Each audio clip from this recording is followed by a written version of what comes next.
Herkese merhaba. Bu videoda oldukça ilginç olduğunu düşündüğüm bir ifadeyi ele alacağız. O da Tanrı ne vardır ne de yoktur ifadesi.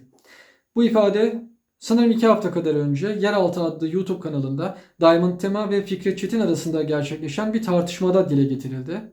Diamond Tema tarafından ve pek çok eleştiriye maruz kaldı. Bu eleştirilerin başında da bu ifadenin mantıki bir safsata olduğu yönündeki eleştiri geliyor. Zaten Fikret Çetin de tartışma sırasında üçüncü halin imkansızlığı üzerinden bir takım argümanlar geliştirdi ve bu ifadenin bir safsat olduğunu ispatlamaya çalıştı. Diamond Tema bir savunma getiremedi. Getirebileceğini de sanmıyorum açıkçası ve Fikret Çetin'in itirazı en azından ilk bakışta gerçekten de doğru gibi görünüyor. Tartışma esnasında bir renk ya siyahtır ya da siyah değildir örneğini verdi ve gerçekten de nasıl bir renk için bu ikisinden farklı üçüncü bir alternatif yoksa Tanrı içinde varlık ve yokluk dışında üçüncü bir alternatif olduğunu düşünmek mantıken imkansız görünüyor. Ama son derece ilginç bir şekilde geçmişte pek çok teistik filozof Tanrı için benzer ifadeler kullandı. Onun varlığın ve yokluğun ötesinde olduğunu, ne var ne yok olduğunu, hatta varlıklar kümesinin bir üyesi olmadığını söylediler. Üstelik bu tür ifadeler herhangi bir teistik geleneğin tekelinde de değil. Bu tür ifadeleri hem İbrahimi dinlerde, hem Darmik dinlerde, hem de Antik Yunan'da görebiliyoruz. Birkaç örnek vermek gerekirse, ki bu örnekleri kronolojiye göre değil, çarpıcılıklarına göre sıraladım. 16. ve 17. yüzyılda yaşamış Şii bir alim olan Molla Sadra, Tanrı'nın varlıklar aleminde bulunamayacağını, zira onun alemlerin varlığı olduğunu söylüyor. 15. yüzyılda yaşamış Katolik bir rahip olan Kuesti Nikolaos, Tanrı'nın şeyler içerisinden bir başka şey olmadığını söylüyor. 3. yüzyılda yaşamış ve Neoplatonizmin kurucusu kabul edilen Plotinus, ilahi olanın spesifik bir şey olmadığını, hatta şey olmayan olduğunu söylüyor. Ve 17. yüzyılda yaşamış Katolik bir rahip olan Silesyalı Angelos, Tanrı'nın salt bir hiçlik olduğunu, hatta üst hiçlik olduğunu söylüyor. Bunlar son derece çarpıcı ifadeler ve belki de hayatlarını Tanrı'ya adamış olan bu saygıdeğer filozofların bu kadar basit bir mantık hatasına düştüklerine kanaat getirmek bana biraz acelecilikmiş gibi görünüyor. Geçtiğimiz günlerde Enistoko bu konuya ilişkin farklı bir yaklaşım sundu ve bu yaklaşıma göre bu türden ifadeler, yani Tanrı'nın varlığın ve yokluğun ötesinde olduğu yönündeki ifadeler, esasen Tanrı'nın mantık kurallarının da ötesinde olduğu yönündeki bir inanca dayanıyor. Bu görüşe göre mantık kuralları yaratılan için geçerliyken yaratan için geçerli değil. Çünkü mantık kurallarını da zaten Tanrı yarattı ve dolayısıyla bizim için mantık safsatası olan şeyler Tanrı söz konusu olduğunda geçerliliğini yitiriyor. Ben bu görüşe katılmıyorum. Hatta bunun fazlasıyla problematik bir görüş olduğunu düşünüyorum. Yani Tanrı'nın mantığımızla kavrayabileceğimizin ötesinde olduğunu kabul ediyorum. Ama mantığımıza aykırı olabileceğini kabul etmiyorum. Hatta bunu şuna benzetiyorum. Bazıları Tanrı'nın ahlaken doğru bulduğu eylemlerle bizim ahlaki sezgilerimiz arasında da bir örtüşmezlik olabileceğini ileri sürüyor. Bu tür düşünceler bence her şeyi anlamsızlaştıran düşünceler. Çünkü eğer yaratılan, yaratana içeriden açık değilse, yani biz gerçekten de elimizdeki bize içkin olan mantık ve ahlaki sezgi araçlarını kullanamıyorsak Tanrı'ya ulaşmakta, bütün bu yaşam yolculuğu ve hatta dini geleneklerin kendisi tüm anlamını yitiriyor. Dolayısıyla hem mantığın hem de ahlakın Tanrı'nın tabiatının evrene içkin olan doğal bir sonucu olduğunu düşünüyorum. Yani bunlar Tanrı tarafından belli bir zaman diliminde tasarlanıp yaratılmış şeyler değil. Tanrı'nın tabiatının doğal yayılımları. Bu fikrin Batı'da logos, Darmik dinlerde ise dharma sözcüğüyle ifade edilen kavrama tekabül ettiği söylenebilir. Dolayısıyla az önce ismini almış olduğum büyük filozofların da Tanrı hakkında bu türden bir yanılgıya sahip oldukları için bu tür ifadeler kullandıklarını düşünmüyorum ben. Yani Tanrı'nın varlığın ve yokluğun ötesinde olduğu iddiasının bu türden bir yanılgıya dayandığını düşünmüyorum. Ve bu videoda bu iddianın nasıl rasyonel bir şekilde savunabileceğini açıklamaya çalışacağım. Videonun devamını elimden geldiğince anlaşılır tutmaya çalışacağım. Ama yine de konuya aşina olmayanlar için kafa karıştırıcı olabilir. Bundan dolayı bu videoyu burada durdurmanızı ve öncesinde klasik teizme giriş başlıklı video serimi izlemenizi öneririm. 3 videoluk bir seri ve videonun kalanında o seriyi izlemiş olduğunuzu varsayacağım. Evet, konumuza tartışma esnasında Fikret Çetin'in ve sonrasında da sosyal medyada Altay Cemmeric'in dile getirdiği 3. halin imkansızlığı itirazıyla başlayabiliriz. Bir renk ya siyahtır ya da siyah değildir önermesi gerçekten de başka bir ihtimale yer bırakmıyor ve bir rengin bu ikilemin ötesinde olduğunu iddia etmek gerçekten de safsata olurdu. Varlık ve yokluk arasındaki ikilem de başlangıçta aynı türden bir ikilem gibi görünüyor. Çünkü yok sözcüğünü var değil şeklinde tercüme edebiliriz ve bu durumda var ve var değilin ötesinde olmak gibi bir şeye çıkıyor, varlık ve yokluğun ötesinde olmak. Peki gerçekten böyle olmak zorunda mı? Benzer yapıya sahip bir başka ikilem düşünelim. Örneğin bir şey ya tamamen doludur ya da tamamen dolu değildir. Bu ikilem söz konusu olduğunda dolu sıfatının anlam ifade etmeyeceği şeylere işaret ederek bu ikilemin her koşulda geçerli olmadığını söyleyebilirdik. Örneğin bir piyanonun tamamen dolu olduğunu söylemek de saçmadır. Tamamen dolu olmadığını söylemek de saçmadır. Bu ikilem, yani tamamen dolu veya tamamen dolu değil ikilemi, bir bardak için, kova için, herhangi bir kap için geçerli olabilir. Ama o kapları dolduran su için de geçerli değildir örneğin. Bir suyun da tamamen dolu veya tamamen dolu değil olduğunu söyleyemeyiz. Bu durumda hem piyanonun hem de suyun ya tamamen doludur ya da tamamen dolu değildir ikileminin ötesinde olduğunu söyleyebiliriz. Şimdi elimizde benzer yapıya sahip görünen 3 ayrı ikilem var. İlki, bir renk ya siyahtır ya siyah değildir. İkincisi, Tanrı ya vardır ya yoktur. Üçüncüsü, bir şey ya tamamen doludur ya da tamamen dolu değildir. Tanrı'nın varlığın ve yokluğun ötesinde olduğu iddiası ilk bakışta ilk ikileme daha benzer görünüyor. Yani bir renk ya siyahtır ya da siyah değildir ikilemine daha yakın görünüyor. Ama ben bu videoda en azından büyük teistik filozofların ifade ettiği şekliyle bu iddianın aslında üçüncü ikileme daha benzer bir yapıya sahip olduğunu anlatmaya çalışacağım. Bu iddiayı anlayabilmek için, yani Tanrı'nın varlığın ve yokluğun ötesinde olduğu iddiasını kavrayabilmek için konuya mahiyet ve mevcudiyet kavramlarını dahil etmemiz lazım. Bir şeyin ne olduğunu sorduğumuzda alacağımız yanıt o şeyin mahiyetini ifade eder. Var olup olmadığını sorduğumuzda alacağımız yanıtsa mevcudiyetini. Klasik teistik görüşte tüm olumsal varlıkların mevcudiyeti ve mahiyeti birbirinden farklı şeylerken zorunlu varlık olan Tanrı'da bu ikisinin özdeş olduğu kabul edilir. Şimdi bunun ne anlama geldiğini biraz açmaya çalışalım.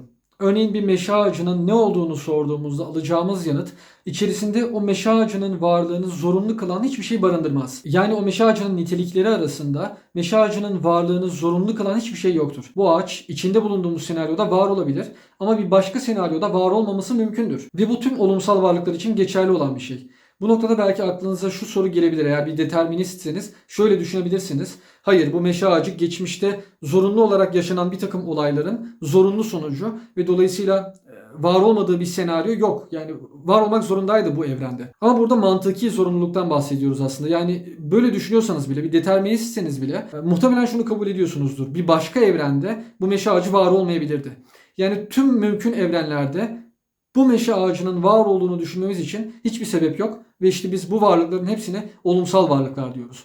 Günlük yaşantımızda gördüğümüz, deneyimlediğimiz tüm varlıklar bu türden varlıklar. Hatta zorunlu varlık dışındaki tüm varlıklar aslında olumsal varlıklar. Yani Tanrı dışındaki tüm varlıklar için geçerli bu söylediğimiz şey. Tanrı ise tanımı gereği tüm mevcudiyetin zemini olan zorunlu varlıktır ve herhangi bir olumsal varlığın bir an bile zorunlu varlıktan bağımsız var olması düşünülemez. Bunun neden böyle olduğunu bu videoda açıklamayacağım. Bunu önceki video serimde açıklamıştım. Ve bu videonun amacı, şunu da unutmamalısınız, Tanrı'nın varlığı lehine bazı argümanlar sunmak değil. Yalnızca bir klasik teist bakış açısından bu ifadenin nasıl rasyonel bir zemine oturtulabileceğini anlatmak. Yani Tanrı ne vardır ne de yoktur ifadesinin nasıl rasyonel bir şekilde açıklanabileceğini anlatıyorum size şu anda. Tanrı'nın neden var olmak zorunda olduğunu değil. Dolayısıyla bu görüşte, yani klasik teistik görüşte Tanrı'nın mahiyeti ve mevcudiyeti özdeştir. Çünkü ne olduğu sorusunun yanıtı, yani mahiyeti, içerisinde mevcudiyetinin zorunluluğunu barındırır. O halde bizim varlığımız ve Tanrı'nın varlığı esasen farklı türden şeylerdir. Bizim için mevcudiyet kendimizden kaynaklanmayan, dışarıdan aktarıla gelen bir şeyken Tanrı'nın kendisi ve mevcudiyeti arasında fark yoktur. Bizler varoluşa geçen şeyleriz, oysa Tanrı varoluşun ta kendisidir. Pek çok dilde bu iki türden gerçeklik için farklı sözcükler bulunmayabilir. Ama bazılarında var. Örneğin Sanskritçedeki bhuta sözcüğü yalnızca varoluşa geçenler için kullanılan bir sözcük. Tanrı için kullanılmıyor. Türkçe genelde varlık şeklinde çevriliyor ama zorunlu varlık için kullanılan bir sözcük değil bhuta. Yani Brahman'dan bhuta diye bahsedilmiyor. Bhuta esasen varoluşa geçen demek ama şunun da altını çizmek lazım. Burada zamansal bir varoluşa geçişten bahsedilmiyor. Hindu tasavvurunda tüm ruhlar ezelden beri var ama varlıklarını ezelden beri zorunlu varlığa borçlular. Yani varoluşa geçen varlıklar olmamız zamanın belli bir noktasında Tanrı tarafından yaratılmış olmamızdan kaynaklanmıyor. Her bir an mevcudiyetin Tanrı'dan bize akıyor olmasından kaynaklanıyor. Her bir an varoluşa geçen varlıklarız. Bu örneği verdim çünkü olumsallığın zamansal nedensellikten bağımsız bir durum olduğunun iyice oturmasını istiyorum. Bu tasavvurda tüm olumsal varlıklar her bir an zorunlu varlığa yaslanarak varlıkta duruyor. Tablonun daha net anlaşılması için gözümüzün önüne varlık ve yokluğu ayıran bir çizgiyi getirebiliriz. Bu çizginin altındaki kısım yokluk olsun, üstünde ise sayısız varlık olduğunu düşünelim ve bu üst tarafta kalan varlıkların tümüne birden varlıklar kümesi diyelim. Klasik teistik görüşte Tanrı bu varlıklar kümesinin içinde yer alan en büyük ve en kudretli varlık değil, yokluk ve varlığı ayıran, tüm varlıklara mevcudiyet bahşeden o çizginin ta kendisidir. Olumsal varlıkların mahiyet kalıpları Tanrı'dan akan mevcudiyetle dolar. Bu bakımdan Tanrı ile bizim aramızdaki fark gerçekten de suyun kendisiyle suyu tutan kaplar arasındaki fark gibidir. Olumsal varlıklar için var olmak, mahiyet kaplarının mevcudiyetle dolması demektir. Oysa Tanrı'da dolacak bir kap yoktur. Çünkü mahiyeti zaten mevcudiyetidir. Dolayısıyla nasıl ki su bir kaptan farklı olarak ya tamamen dolu ya da tamamen dolu değil ikileminin ötesindeyse, Tanrı da bizden farklı olarak ya vardır ya da yoktur ikileminin ötesindedir. Yokluk değildir ama varlıklar aleminin bir parçası da değildir. Varlıklar alemini yokluktan ayıran sınırdır. Varlığı var edendir. Hinduların en temel kutsal kitaplarından biri olan Bhagavad Gita'da söylendiği gibi tüm mevcudiyet ipe tutunan inciler gibi her bir an Tanrı'ya tutunmaktadır. Tanrı'nın yokluğu halinde tüm mevcudiyet hiçliğe düşer. Ya da 20. yüzyılda yaşamış bir Anglikan rahibi olan Eric Lionel Maskell'ın dediği gibi Tanrı varlıklar kategorisindeki öğeler içinde en yücesi değil, onların varlıklarının kendisinden aktarıla geldiği kaynaktır. Tüm bunların nihayetinde dilsel bir anlaşmazlıktan kaynaklandığı söylenebilir. Çünkü Tanrı'nın varlığın ve yokluğun ötesinde olduğu söylenirken varlık sözcüğüyle kastedilen aslında olumsal varlıklar. Dolayısıyla bazıları bu ifadenin yalnızca bir kelime oyunu olduğunu ve kafa karıştırmaktan başka hiçbir işe yaramadığını söyleyebilir.